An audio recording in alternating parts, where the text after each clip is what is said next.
अगर आपके पास कोई ऐसा डेटा एंट्री टास्क है जहाँ पे आपको वेब से डेटा कॉपी करके एक्सेल में पेस्ट करना होता है, तो आप मैनुअल पेस्ट ना करके सिंपल एक ट्रिक का यूज़ करना, जिसका यूज़ करके आप इजीली वेब से डेटा को इंपोर्ट कर सकते हैं एक्सेल में। तो चलिए देखते हैं कि कौन सा वो मेथड है। हमें जाना होगा डेटा में। डेटा में जाने के बाद आपके पास ऑप्शन आएगा यहाँ पर फ्रॉम वेब। फ्रॉम वेब पे आपको क्लिक कर लेना है। ये थोड़ा सा टाइम लेगा। और जो भी आपको वेब से डेटा लाना है उसका यूआरएल आपको क्या करना है, कॉपी कर लेना है। जैसे कि मैं यहाँ से साइट से डेटा लाना चाहता हूँ, तो मैं यहाँ से इसको कर लूँगा Ctrl+C कॉपी, और मैं यहाँ से इसको अपने एक्सेल में आ जाऊँगा। ये थोड़ा सा टाइम लेगा। अभी हमसे पूछेगा ऑप्शन फ्रॉम वेब, तो यहाँ पर आपको यूआरएल में क्या करना है, उस यूआरएल को डाल देना है। और एडवांस में जाकर आप, अगर आपको एडवांस लेवल पे भी करना है तो आप एडवांस का भी यूज़ कर सकते हैं। मैं अभी सिंपल बेसिक का यूज़ कर रहा हूँ, तो मैंने यहाँ पे यूआरएल डाल दिया और इसको ओके कर देना है। ओके करने के बाद ये क्या करेगा, वेब से डेटा को आपको इंपोर्ट कराएगा एक्सेल में।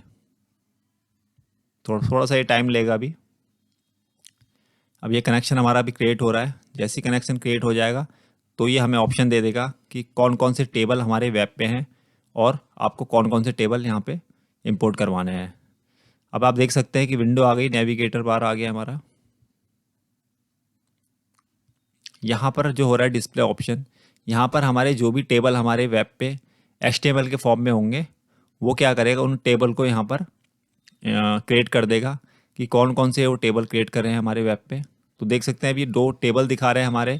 अब उसने हमें 2 टेबल के फॉर्म में भी दे दिया और HTML कोड के फॉर्म में भी दे दिया है। HTML कोड में देख लेते हैं। HTML कोड क्या करता है, जो भी हमारे वेब पेज पे HTML था वो उसने यहाँ पर HTML में भी दे दिया। अगर आपको HTML का इंपोर्ट कराना तो आप HTML भी कर सकते हैं। और यहाँ पर है हमारा टेक्स्ट फॉर्म में, यहाँ पे वो सारा जो भी HTML में डेटा था वो हमारा टेक्स्ट फॉर्म में भी दे दिया है, जो जो हमारे वेब पे डेटा था। और यहाँ पर हमारे पास है टेबल 1। टेबल 1 में हमारा जो जो डेटा था उस तरीके से उसने टेबल में दे दिया है। और टेबल 2 में जो जो हमारा टेबल 2 में डेटा था वो टेबल 2 में दे दिया है। टेबल 1 और टेबल 2 में क्या डिफरेंस है, जो भी वेब पे हमारे HTML टेबल बने होते हैं तो वो वहाँ से क्या करता है, वो रीड कर लेता है जो जो उसको टैग मिलते हैं टेबल के, और वहाँ पे उन टेबल को यहाँ पर इंपोर्ट करा देता है। तो जो भी आपको टेबल चाहिए आपको यहाँ पे क्या करना है, सिलेक्ट कर लेना है और यहाँ से क्या करना है, इसको लोड करा देना है। जैसे ही आप लोड करा देंगे तो ये थोड़ा सा टाइम लेगा, क्योंकि ये क्वेरी यहाँ पर प्रोसेसिंग हो रही है। थोड़ा सा टाइम लेगा, यहाँ पर आपको वेट करना होगा। जब भी फर्स्ट टाइम क्वेरी क्रिएट करते हैं तो ये थोड़ा टाइम लेता है, क्योंकि ये कनेक्शन क्रिएट करता है और प्रोसेसिंग करता है। नेक्स्ट टाइम आप जब भी करेंगे आपको बस रिफ्रेश करना होगा, यहाँ रिफ्रेश में जाके रिफ्रेश करना होगा और आपका डेटा जो भी वेबसाइट पे अपडेट होगा वो यहाँ पर इंपोर्ट होके आ जाएगा। तो देख सकते हैं हमारा यहाँ पर टेबल इंपोर्ट होके आ गया है।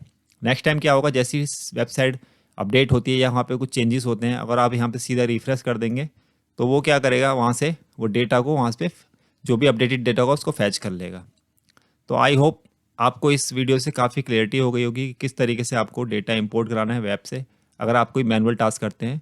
और इससे आपका काफ़ी टाइम सेव होगा और आपकी प्रोडक्टिविटी भी इंक्रीज़ होगी। Thank you for watching.